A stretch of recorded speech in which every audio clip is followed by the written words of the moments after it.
tous. C'est vrai que c'est un peu différent d'habitude.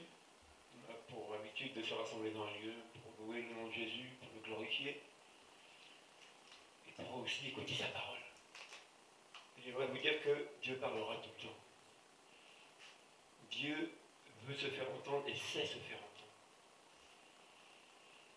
Alors, cette situation que beaucoup prêchent, que beaucoup nous font comprendre d'une manière ou d'une autre que c'est grave. On va quand même pas rire, chanter, danser par rapport à ce qui se passe dans notre monde, parce que des gens meurent. Mais je voudrais quand même qu'on se réjouisse, nous, enfants de Dieu. Parce que ce qui se passe dans le monde, Dieu nous l'a déjà averti. Et il a dit qu'il faut que ces choses arrivent. Vous comprenez? Ce qui se passe n'est autre que l'accomplissement du plan de Dieu.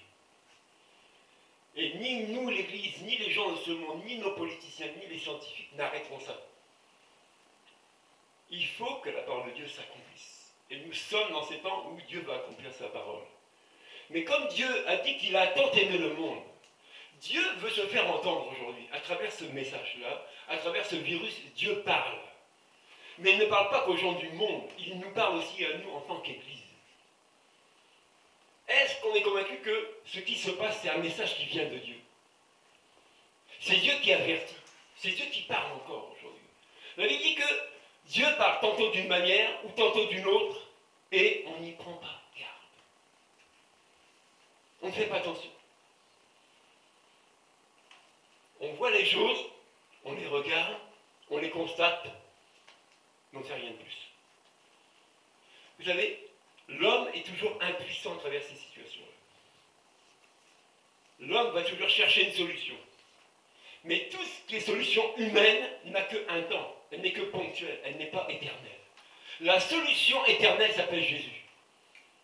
Vous comprenez? Donc, ce qui se passe aujourd'hui, dans ce monde entier, parce qu'il n'y a aucune nation qui n'est pas atteinte, je ne pense pas, ça contamine tout le monde.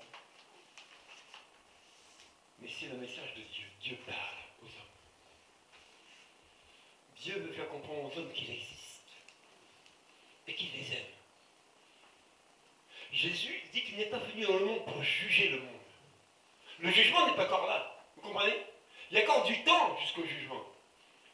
Mais je dis que c'est un temps précieux où l'évangile doit être annoncé. Parce que si nous sommes conscients que les gens meurent aujourd'hui, en assez grand nombre à cause de ce virus-là, on doit être conscient que s'ils meurent sans avoir accepté Jésus, on sait les conséquences. Nous connaissons les conséquences. J'en appelle aujourd'hui à la responsabilité, notre responsabilité en tant qu'Église.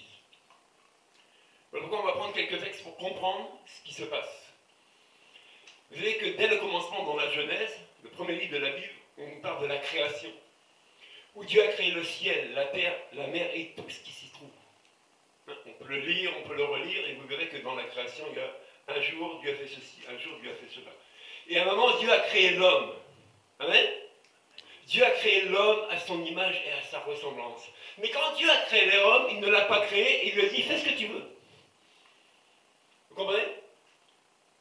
Il lui dit, bon, je t'ai créé, je t'appelle Adam, Adam, fais ce que tu veux. Tout ce qui est autour de toi, c'est à ta disposition, je l'ai créé pour toi, fais ce que tu veux. Posez-vous la question, aujourd'hui, autour de nous, est-ce qu'on ne fait pas ce qu'on veut? Tu abordes quelqu'un, tu dis quelque chose, tu dis, hey, monsieur, moi je fais ce que je veux, je suis libre, c'est ma vie. Est-ce que c'est ce que Dieu a dit au premier Adam? Est-ce que Dieu a dit à Adam, Adam, fais ce que tu veux? Il dit non, non. Regardez, on va lire ensemble ce passage-là, et ça, c'est un passage qu'on doit comprendre. Genèse 2, verset 15. L'Éternel Dieu prit l'homme et le plaça dans le jardin d'Éden pour qu'il le cultive et le garde. Vous voyez, Dieu dit voilà, je t'ai créé, voilà ta fonction, voilà ce que tu dois faire. Mais regardez ce que Dieu lui dit. L'Éternel Dieu donna cet ordre, un ordre qui vient de Dieu. Il dit que tu pourras manger les fruits de tous les arbres du jardin, mais tu ne mangeras pas le fruit de l'arbre de la connaissance du bien et du mal, car le jour où tu en mangeras, tu mourras, c'est certain. Vous voyez, il y a des choses que Dieu dit, des choses que Dieu donne, et des choses que Dieu interdit. Maintenant, quelle est la réaction de l'homme quand Dieu parle? quelle est la réaction de l'être humain quand Dieu s'adresse à lui aujourd'hui? Adam a écouté ce que Dieu lui a dit. Et si vous lisez un peu plus loin de ce que Adam a entendu de la part de Dieu, regardez ce qui se passe. Il y a une chose qu'on appelle la désobéissance à l'ordre de Dieu. Ce qu'on appelle, nous, dans le monde chrétien, le péché. Dieu te dit une chose, tu refuses, tu désobéis. Mais regardez, ce péché-là, qui a été commis dans le jardin d'Éden, on ne va pas revenir sur tous ces messages-là. Hein. Beaucoup connaissent ce message-là. Mais quand on dit que le péché qui est entré dans la race humaine à cause de la désobéissance d'Adam et Ève, il y a péché, mais il y a conséquence du péché. Et les conséquences sont très lourdes, très graves. La première conséquence à la désobéissance d'Adam et d'Ève dans le jardin, ils ont été chassés. Vous comprenez? Chassés. Dieu les a chassés. Le péché empêche la présence de Dieu. Vous comprenez? Le péché, c'est ce qui sépare l'homme de Dieu, la désobéissance. Mais les conséquences sont graves, très graves. Si vous lisez les textes juste après cette désobéissance dans Genèse, vous allez être beaucoup plus loin, vous verrez Caïn et Abel. Qu'est-ce qui s'est fait? Un a tué l'autre. Vous voyez, les meurtres sont une conséquence du péché. Les maladies sont une conséquence du péché. Les viols, la violence, l'alcoolisme, toutes ces choses que les hommes ont et vivent et qui ne peuvent pas se séparer, ce sont les conséquences du péché. La désobéissance à l'ordre de Dieu. De vous à moi, est-ce que régulièrement, quand on écoute des messages comme sur YouTube, comme aujourd'hui, vous entendez encore parler du péché? Est-ce qu'on prêche le péché? Aujourd'hui, tu dis à quelqu'un, mon frère ou ma soeur ou une autre personne, ne fais pas ça, c'est pas bien. Hey, t'es qui pour me juger? On n'est pas là pour juger les gens, on est là pour annoncer la parole de Dieu. Amen. Et de tout temps, la parole de Dieu est annoncée pour ramener l'homme vers qui? Vers Dieu. Amen. Jésus, c'est le seul lien de réconciliation entre l'homme et Dieu, parce que Jésus, c'est lui qui a mis fin au péché. Donc sans Jésus, tu ne peux pas mettre fin à ton péché. Tu en restes esclave. Et quand Dieu parle, le seul objectif de Dieu, quand Dieu parle, quand Dieu se manifeste, c'est de ramener l'homme vers lui. Est-ce qu'on a compris ça? Mais à travers qui et à travers quoi Dieu se fait entendre?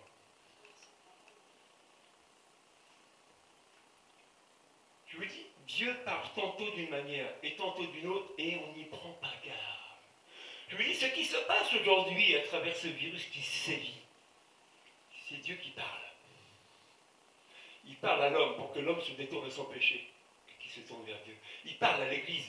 Pourquoi? Parce que Dieu n'a que l'Église pour annoncer sa parole. Vous comprenez? Dieu ne choisit que l'Église et nous sommes l'Église de Christ. Amen. Chacun est membre pour sa part de l'Église de Christ. Hein? On forme le corps du Christ. Chaque membre, ça forme le corps. Amen. Donc on a tous une responsabilité, tous une fonction par rapport à la situation d'aujourd'hui. Mais qu'est-ce qu'on en fait? Regardez ce qui s'est passé. Quand on prend depuis Adam et Ève, Caïn et Abel, et un peu plus loin, qu'est-ce qui se passe? On va lire un passage, et beaucoup savent, quand on parle de Noé, la signification. On te dit Noé. Ah, oui, le déluge. Mais pourquoi il y a eu le déluge? Pourquoi Dieu a envoyé le déluge du temps de Noé? Il y a une raison à ça, non? Ben on va le lire ensemble. Et on doit comprendre aujourd'hui ce qui se passe. Parce qu'on a du mal à saisir les événements, les signes. Vous savez, qu'est-ce qui se passe? Qu'est-ce que Dieu veut nous faire comprendre aujourd'hui? Qu'est-ce que Dieu veut véhiculer comme message aujourd'hui dans notre monde?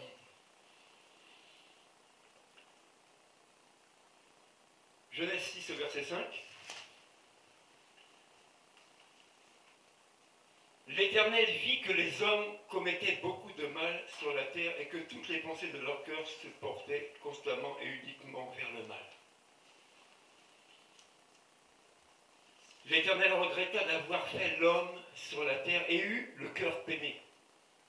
L'Éternel dit, j'exterminerai de la surface de la terre l'homme que j'ai créé, depuis l'homme jusqu'au bétail, aux reptiles et aux oiseaux, car je regrette de les avoir fait. Cependant, Noé trouva grâce aux yeux de l'Éternel. Amen. Le mal s'amplifiait. L'homme était rempli de mal et pratiquait le mal toujours. Mais sous le regard de qui? De celui qui l'a créé. Entre nous, nous sommes en 2020. Regardez autour de vous dans la société. Qu'est-ce qu'on voit? Le mal. Partout, c'est le mal qui sévit. Partout, c'est le mal qu'on va approuver. Aujourd'hui, on légalise le mal. On se met d'accord avec le mal. Alors que la Bible est claire. Ayez le mal en horreur et recherchez ce qui est bien. Aujourd'hui, quelqu'un qui fait des mauvaises choses, on va dire que c'est pas grave. Mais monsieur, c'est pas grave, il ne l'a pas fait exprès une fois. Il ne l'a pas fait exprès 2 fois. Bon, il ne fait jamais exprès. Et bon moment, on dit, mais c'est pas grave, laissez-le. Vous voyez, quand je dis laissez-le, c'est ce qu'on voit. Aujourd'hui, les gens qui vont dehors se manifester, qui hurlent, qui crient, on ne peut plus les arrêter. Vous entendez, on dit, laissez-le. On a le droit de s'exprimer, laissez-les s'exprimer. Le mal sévit de plus en plus. Et ce qui est triste, c'est qu'on valide le mal. On a voté dernièrement quoi? Dans beaucoup de pays, mariage homosexuel. C'est bien ça? C'est une chose que Dieu en horreur, on l'a validé. On dit on est d'accord. On est d'accord pour ça. C'est pas bien, mais on est d'accord. On se dit que le cannabis, ça a un effet sur le cerveau des gens, sur leur organisme. Donc on va légaliser aussi le cannabis. Donc on va avoir le droit légalement de se défoncer. Non mais c'est bien. Hein? La défense est légale. Dans des pays, la défense est légale. Donc c'est mal, ça détruit l'homme, mais on dit c'est bien, on valide. Donc on voit une loi et il faut obéir à la loi. La loi, c'est la loi. Amen? Donc vous voyez, le mal s'amplifie et on valide le mal. Maintenant, nous, en tant qu'Église, est-ce qu'on va valider le mal aussi?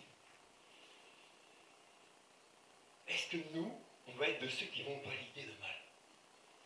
Et on va être d'accord avec. Regardez, je dis, mais c'est de plus en plus grave ce qu'on autorise aux gens. Avant, un jeune garçon, une jeune fille, jeune en âge, tu as abusé, mais tu allais en prison. Ah oui, tu allais en prison. Maintenant, on dit qu'à un certain âge, ils le savent, donc s'ils sont consentants, c'est bien, on valide, c'est légal. Donc c'est légal qu'on abuse des jeunes gens, c'est légal. C'est légal qu'on aille coucher avec eux, c'est légal parce qu'ils sont d'accord. Donc on dit que maintenant on autorise, c'est légal. Est-ce que vous vous rendez compte de ce qu'on est en train de valider? Et plus le temps avance, plus on rentre dans le futur quelque part, on va valider davantage des choses mal, mauvaises. Alors moi je dis, est-ce que Dieu va laisser ça longtemps se faire sous ses yeux? Du temps de Noé, Dieu a vu depuis la création ce qui s'est passé. Est-ce qu'il a laissé faire? Est-ce qu'il était d'accord pour que ça continue? Est-ce qu'il a dit, bon, continuez, je vous connais, vous ne l'avez pas fait exprès? Quand c'est comme ça, Dieu intervient, il fait un arrêté, il arrête.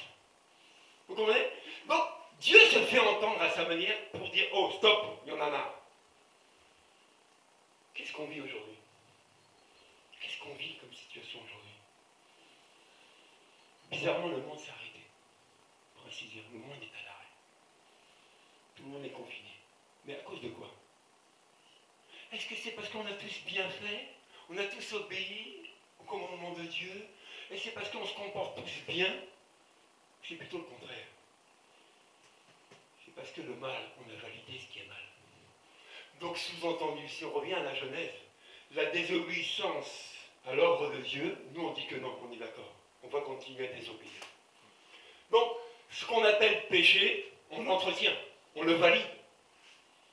Mais la Bible dit, malheur à l'homme qui appelle le mal bien, malheur.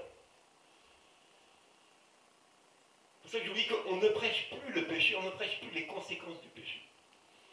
Donc, si on ne prêche pas ça, sur quelle base les gens vont accepter Jésus? Accepter Jésus-Christ, aller dans les eaux du baptême, ce n'est pas une mode. Ce n'est pas pour faire plaisir à quelqu'un qu'on fait ça. C'est un engagement d'une bonne conscience. Hein? Et si on ne prêche pas la parole de Dieu telle que Dieu nous l'a laissée, elle n'aura aucun impact dans le cœur des gens quand ils l'écoutent. De tout temps, on a prêché la repentance. Amen. Repentance qui veut dire quoi? Changement d'attitude. On avait une attitude qui déplaisait à Dieu. Amen. On avait une attitude qui ne plaisait pas à Dieu. J'en suis conscient, je me repens, je change d'attitude pour lui plaire. Donc ce qui était mal, je ne fais plus. Maintenant je vais faire ce qui est bien, ce que Dieu veut. C'est ça le message de Dieu. Dieu voit le mal qui sévit un peu partout dans le monde. Aujourd'hui il dit, je fais une alerte, j'envoie une alerte. C'est un message d'alerte, il faut arrêter ça. Que l'homme ne veuille ou ne veuille pas, il arrête les choses. Du temps de Noé, il n'a pas consulté chaque personne pour savoir si c'était d'accord. Il dit, moi j'envoie le déluge. Je suis Dieu. Mais Dieu a épargné Noé et sa famille. Mais qui est Noé et sa famille? C'est nous, non? Nous sommes cette image-là de Noé épargné du déluge. L'Église, nous, en tant qu'Église, on sera épargnés de toutes ces catastrophes-là, parce que Dieu nous garde, nous sommes son Église. Mais maintenant, je dis que ce qui est grave, c'est qu'on ne prend plus conscience du péché et de ses conséquences. On voit le mal se faire, on ne dit plus rien. On se donne même des raisons de rien dire. Donc, c'est qu'on est d'accord avec. Mais le but de l'évangile, de la bonne nouvelle, c'est que les gens prennent conscience de leur état et qu'ils changent. Ce qui nuit à l'homme, c'est ce qu'on lui autorise. Regardez, hier, j'écoutais à la radio et quelqu'un questionne le journaliste, il dit, mais moi je ne comprends pas. On ferme les restaurants, mais on laisse ouverts les bureaux de tabac. Donc on fait une propagande pour dire que le tabac, ça amène le cancer, le tabac, ça tue les gens, le tabac, tout le monde dit oui, mais on continue à vendre du tabac. Bon, vous ne comprenez pas que... Je dis, c'est pas contradictoire, hein, tout ça. Donc la mort, on est d'accord avec, on valide la mort, on aide les gens à mourir. Et ce qui est plus dur, c'est que les gens ne savent pas et ils payent pour leur mort. Amen. Tu te donnes de l'argent pour mourir. Inconsciemment, tu te donnes de l'argent pour mourir. Moi, c'est ce qui a failli me faire mourir il y a 20 ans en arrière. L'alcool, la drogue, le tabac, tout ça. J'en étais pourri, imprégné. C'était la mort qui m'attendait. Mais il a fallu qu'on me parle de Jésus, amen. Pour que je m'écarte de ça, pour que j'abandonne ça. C'est ça, la mort avait raison de moi. Donc moi-même, j'avais acheté ma mort. C'est fort. Hein. L'homme n'est pas conscient qu'il achète sa propre mort. Il la provoque. Mais ça, c'est que les conséquences du péché. Et on n'est même pas là à comprendre ce qui est en train de se passer dans notre société. Partout, tu vas à droite, tu vas à gauche, tu entends les mêmes discussions. On parle mal, on pense mal, on n'est que dans le mal. Et les gens se plaisent dans le mal. Pourquoi, votre avis? Parce que le mal, ça rapporte quelque chose. Mais la Bible dit que le salaire du péché, c'est la mort. Par contre, il dit que le don gratuit de Dieu qui est Jésus, c'est la vie éternelle. Mais comme c'est un don, comme c'est gratuit, on n'en veut pas. Nous, on veut acheter. Mais quand tu achètes dans le monde, c'est la mort que tu achètes. C'est la mort que tu payes. Tu ne veux pas des choses gratuites que Dieu te donne. Tu dis, je veux payer. Mais quand tu payes, mon ami, tu achètes la mort. Ton argent ne fait que de te faire mourir. Mais on n'a pas encore compris ça. C'est-à-dire que les riches veulent toujours s'enrichir. Mais ce que les gens ne savent pas ou ne comprennent pas, c'est que Dieu existe. Et au bout d'un moment, Dieu dit stop. Comme du temps de Noé dit stop. On arrête ça. Il faut arrêter. Et quand Dieu dit j'arrête, personne ne peut autoriser derrière lui. C'est-à-dire que ce qui se passe aujourd'hui, tant que Dieu ne donne pas son feu vert, ça ne s'arrêtera pas. Vous comprenez? Ça ne s'arrêtera pas. Le seul qui peut arrêter ce fléau-là, c'est lui. Ce matin, j'avais cette pensée, regardez. On a parlé de Pharaon, du peuple qui était esclave en Égypte. Voilà. Vous connaissez ces passages-là, hein? Mais regardez, Dieu s'adresse à Pharaon à travers un homme. Il dit laisse partir mes gens, ils sont esclaves. S'enlève l'esclavage. Il dit non. Qu'est-ce qui est arrivé? Un fléau. Tant que Pharaon ne dit pas je laisse partir, le fléau il agit. Et Dieu ne l'enlève pas. Hein. Il dit non, non, non, non, non, non, non, non. Mais c'est ce qui se passe encore aujourd'hui. Dieu envoie des fléaux, Dieu envoie des maladies, et il parle à l'homme à travers ça. Changez d'attitude. sortez de votre esclavage. Je vais vous libérer, vous ne voulez pas. Ben, je vous envoie une maladie. Vous devez comprendre qui je suis. Je comprends ce sens-là du message de Dieu aujourd'hui. Je vous dis, ce qui arrive, c'est Dieu qui parle. Il parle à l'humanité entière. Il parle. Parce que son objectif, c'est quoi? C'est pas de condamner, c'est de sauver encore. Mais il y aura un moment où Dieu va s'arrêter de parler. Et là, ça sera très grave. Alors, prenons ce temps encore qui nous est bénéfique, où Dieu parle encore pour avertir. Pour que nous, en tant qu'Église, on annonce la bonne nouvelle aux gens. Pour qu'ils soient épargnés de ce qui va arriver. Rendez-vous compte, on tremble devant un virus. Mais si vous lisez les textes dans Matthieu 24, vous allez voir que les cieux vont être ébranlés. Il y aura des grands cataclysmes, tremblements de terre juste après ça. Et il dit que nous, on va être persécutés. Donc, les choses qui vont arriver prochainement, dans les temps à venir, peut-être on sera les yeux fermés, mais qui va supporter ces moments-là? Qui pourra les traverser avec Jésus? Les gens ne pourront plus porter ça. C'est impossible.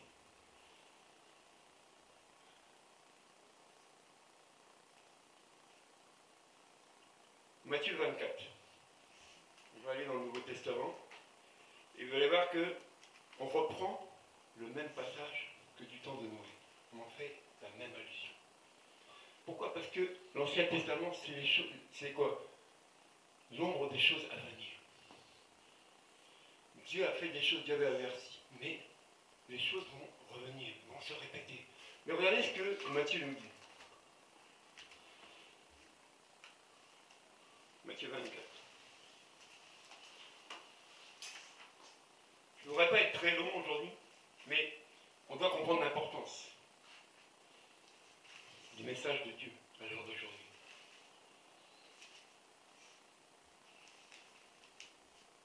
Peut-être on lit à partir du verset 1, au chapitre 24. Jésus sortit du temple, et comme il s'en allait, ses disciples s'approchèrent pour lui faire une remarque sur les constructions. Mais il leur dit, vous voyez tout cela? Je vous le dis en vérité, il ne restera pas pierre ici, pierre sur pierre, tout sera détruit. Il s'assit sur le mont des Oliviers. Les disciples vinrent en privé lui poser cette question. Dis-nous quand cela arrivera-t-il et quels seront les signes de ton retour à la fin du monde? Aujourd'hui on dit Jésus revient.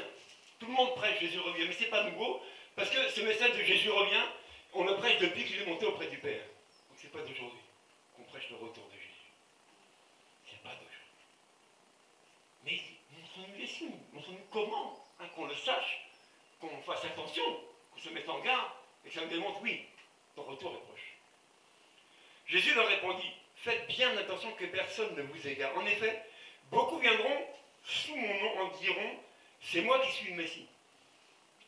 Et ils tromperont beaucoup de gens. Vous entendrez parler de guerre et de menaces de guerre, ne vous laissez pas effrayer. Car il faut que toutes ces choses arrivent. Cependant, ce ne sera pas encore la fin.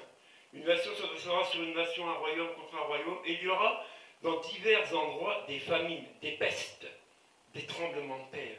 Est-ce qu'on n'a pas encore vécu ça aujourd'hui? Des tsunamis, des choses qui ne se manifestaient pas à cette échelle-là avant. Mais ça s'amplifie. La nature, de moment à l'autre, il y a des choses incroyables qui arrivent dans le monde naturel qui n'existaient pas il y a quelque temps. Et c'est de pire en pire. Tout cela ne sera que le commencement. C'est que le commencement des douleurs.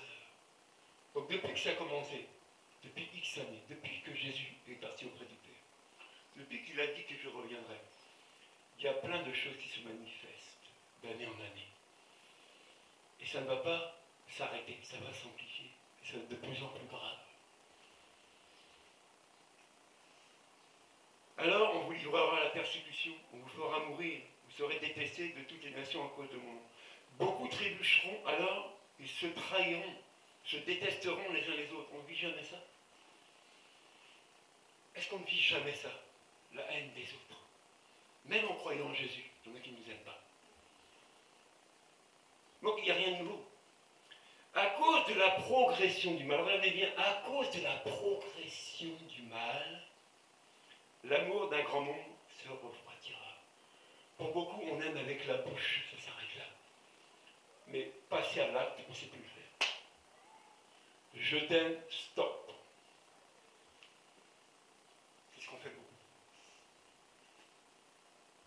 mais celui qui persévérera jusqu'à la fin sera sauvé. Cette bonne nouvelle du royaume sera proclamée dans le monde entier pour servir de témoignage à toute les nations, alors viendra la fin. Cette bonne nouvelle sera annoncée dans les royaumes entiers.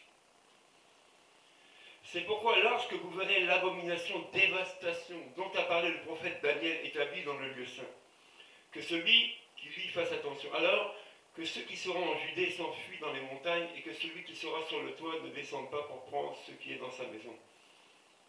Et au verset 19, ils disent « Malheur aux femmes qui seront enceintes et ceux qui allaiteront durant ces jours-là.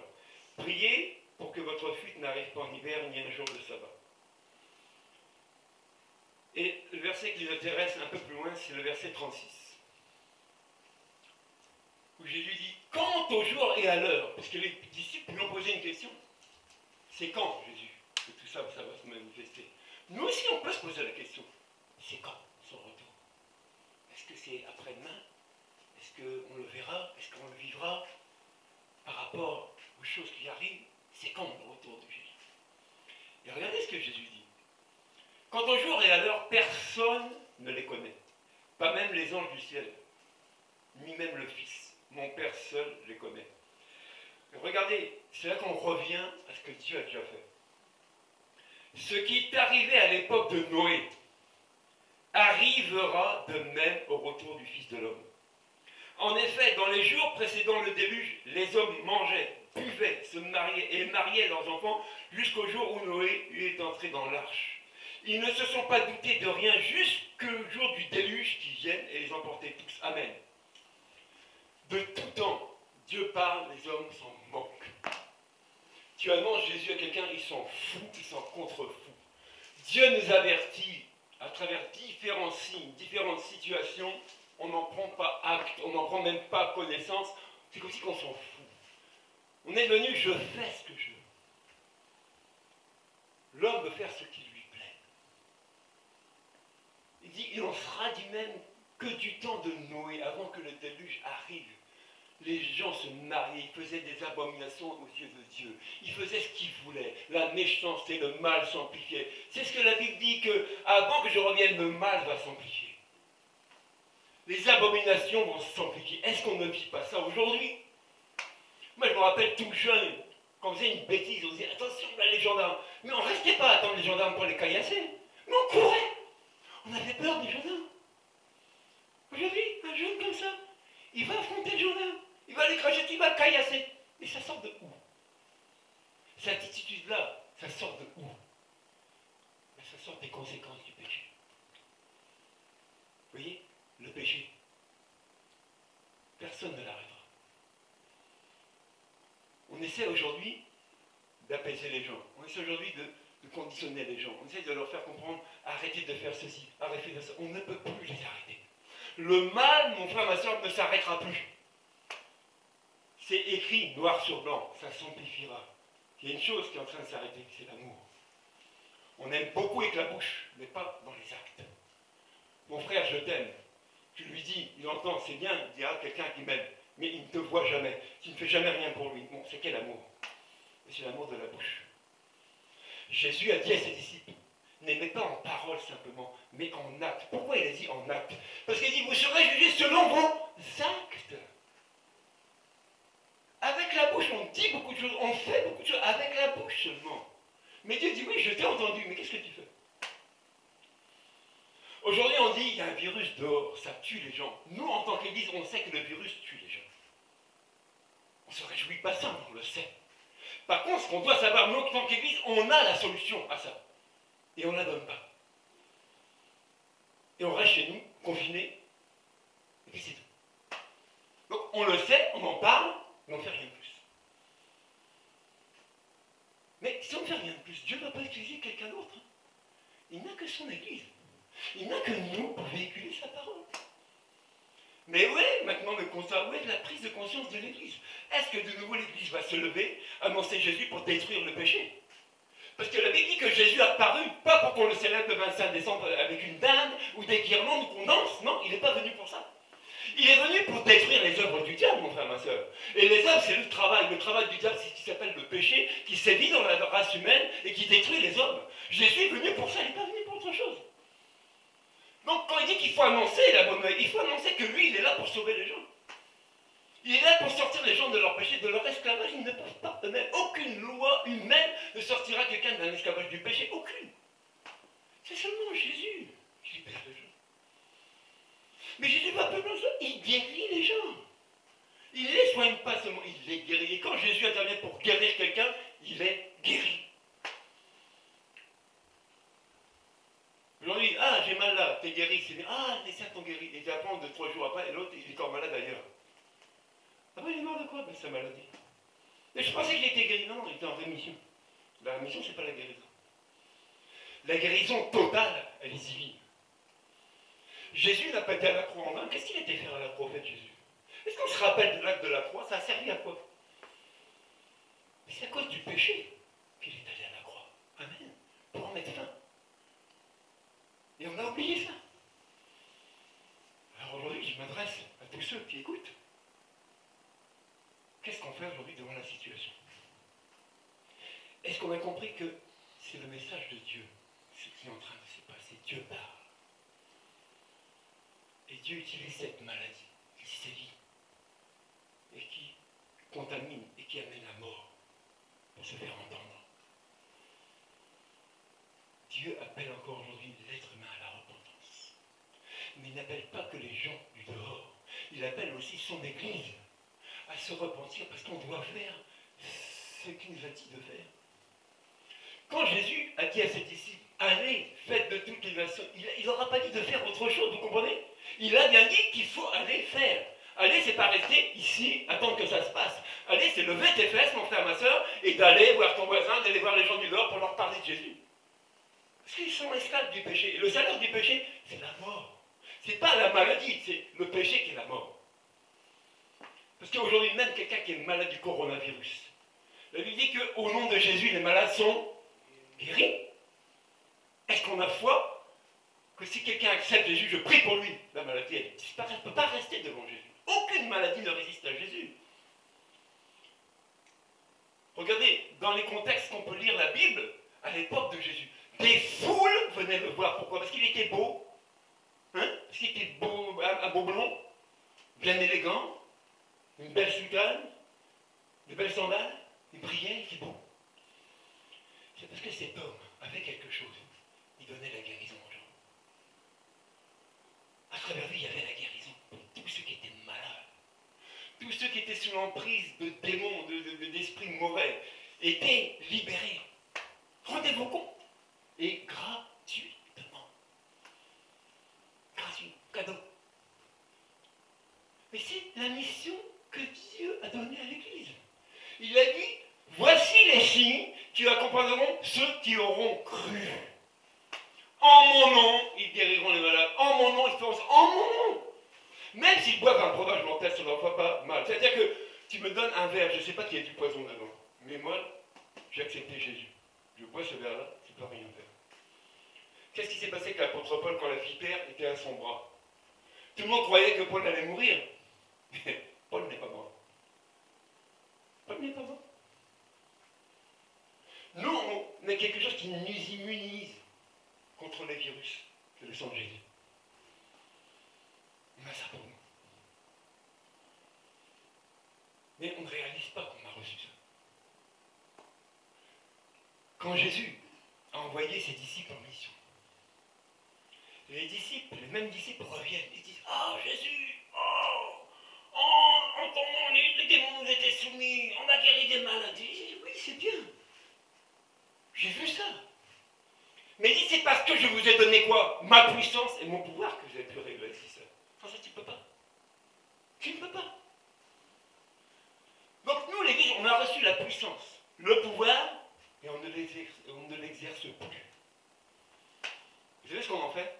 Bla, bla, bla, bla. On ne fait que ça. Parler, parler et encore parler.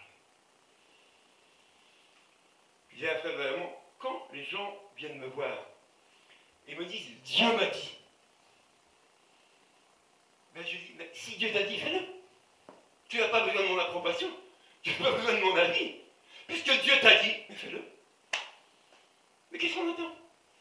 Dieu m'a dit, Dieu m'a dit, Dieu m'a dit. Et les gens, qu'est-ce qu'ils en font? Ils ne bougent pas. Dieu m'a montré l'enfer, Dieu m'a montré le paradis. Je le dis à tout le monde, oui, mais toi, qu'est-ce que tu en fais de la vision que tu as reçue? Tu restes chez toi, tu te mets derrière une vidéo et tu en parles. Je dis que c'est pas mauvais. Quand Dieu révèle, tu en fais part, c'est bien de voir à Dieu. Mais toi-même, tu as reçu, tu en fais quoi?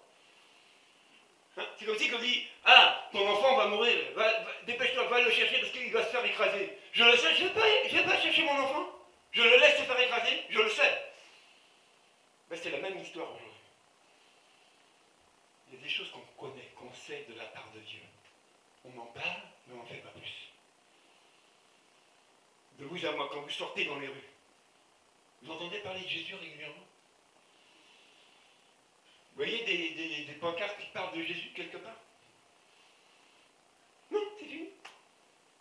On dit que non, cette évangélisation-là, c'était avant, mon frère. Aujourd'hui, il y a la technologie. Mais quand ça va planter la technologie, nous, on va faire quoi? On va faire les sourds et les muets. Pasteur, tu prêches? Ah ben non, YouTube ne marche plus, je prêche plus. Ben, je ne peux pas diffuser la parole de Dieu, on ne peut plus m'écouter, on ne peut plus me voir, c'est fini, l'appareil est planté. Les satellites, ils vont se casser le nez, tu vas faire comment? Mais Dieu t'a donné une bouche et des jambes, non? Pour aller où? Dehors, annoncer la parole de Dieu. Je me rappelle à l'époque, avant qu'on ait ce lieu-là, avec un frère, avec mon épouse, on sortait dans les rues. J'avais acheté un mégaphone qui porte à 700 mètres. Je criais fort dedans la repentance aux gens. On ne m'a pas arrêté.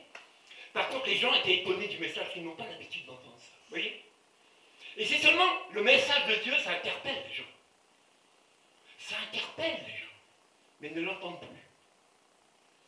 On est devenu muet. Alors je dis que l'heure est grave. Vous savez, quand il y a eu la Deuxième Guerre mondiale, il y a un général qui s'appelle De Gaulle, dans notre pays. Il s'est adressé aux Français. Il a dit, l'heure est grave. La patrie est en danger. Alors moi, je m'adresse à l'Église. L'heure est grave. Le monde est en danger. À nous, l'Église, de se lever. D'annoncer l'Évangile, la bonne nouvelle, pour gagner un maximum de personnes. Et si on est faible dans cet aspect-là, si on a encore peur de l'homme, peur du qu'en dira-t-on, Dieu nous a laissé quelque chose de merveilleux, le Saint-Esprit. Celui qui vient au secours de nos faiblesses. L'Esprit de Dieu, le même Esprit qui a ressuscité Jésus d'entre les morts, c'est le même Esprit que celui qui vit en toi et qui t'a été donné. Alors, pourquoi ne pas demander à Dieu de l'aide dans nos faiblesses? Mon frère, réalise que la parole de Dieu que tu offres à une personne, même si c'est qu'une personne, tu sauves son âme. Tu le sauves de la mort. Même si c'est une personne. Est-ce que ton Père qui est dans les cieux ne sera pas content de toi? C'est ce que Dieu attend de chacun d'entre nous. Peut-être que tu as la grâce d'en sauver 100. Peut-être que tu as la grâce d'en sauver qu'une. Mais ne néglige pas la grâce. Ne néglige pas la parole de Dieu qui t'a été donnée. On n'a pas reçu pour garder. Vous comprenez? On a reçu la parole de Dieu pour la donner, pour la communiquer. Mais l'heure d'aujourd'hui, qu'est-ce qu'on fait de cette parole-là? À part en parler toujours avec les mêmes. Vous voyez, j'aime bien les passages où Jésus enseigne ses disciples. Il dit que si tu aimes que celui qui t'aime, qu'est-ce que tu fais de bien? Il dit les païens, donc les non-croyants, c'est ce qu'ils font. Donc moi j'aime mon frère parce qu'il a accepté Jésus. Mais le non-croyant, je ne l'aime pas. Il dit, si tu aimes que celui qui t'aime, qu'est-ce que tu fais de bien? Les non-croyants. C'est ce qu'ils font déjà. Et c'est ça, la grosse difficulté aujourd'hui. Il faut aimer sans considération. Ne cherche pas de retour pour manifester de l'amour dans la vie de quelqu'un. Aime-le. Il a besoin d'être aimé. Les gens aujourd'hui ont besoin d'être aimés, d'être écoutés, d'être considérés à leur juste valeur. Aujourd'hui, le mal a dévalorisé la nature humaine. Le mal a rendu les êtres humains comme des animaux. Et ce mal s'appelle péché. Et pour en mettre fin, il n'y a qu'un nom qui a été donné, Jésus. Donc, il ne faut pas s'effrayer. Il faut s'encourager, mes frères et mes sœurs. Là où tu te trouves, dans l'assemblée où tu es, dans la ville où tu habites, lève-toi. Annonce la parole de Dieu.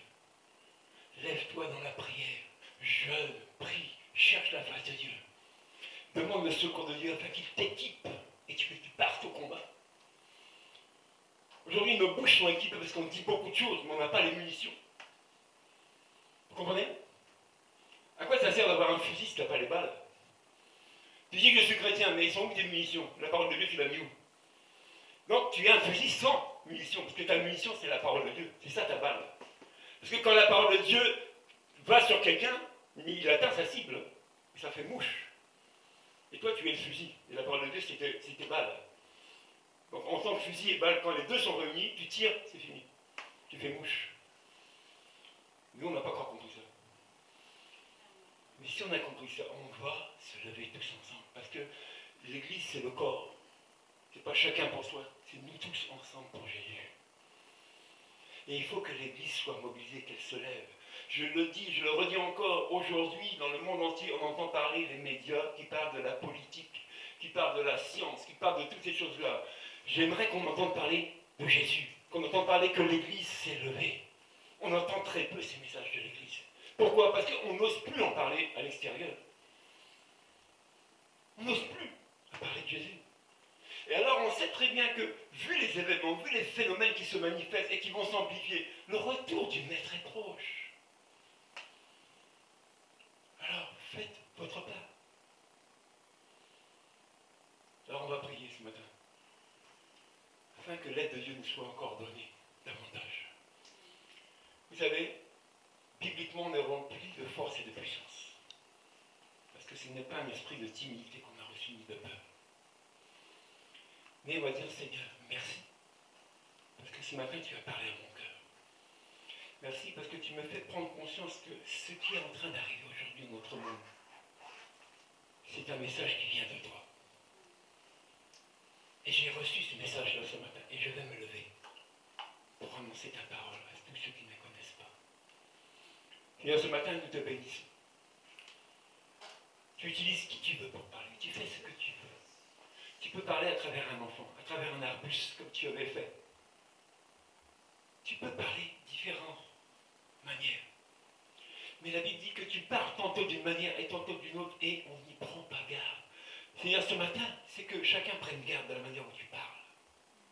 Que chacun prenne conscience que ce que tu es en train de manifester, c'est toi qui es en train de parler à la société, à notre monde, et tu parles aussi à ton Église. Et les choses vont s'amplifier. Église, où est ta responsabilité aujourd'hui devant ces phénomènes?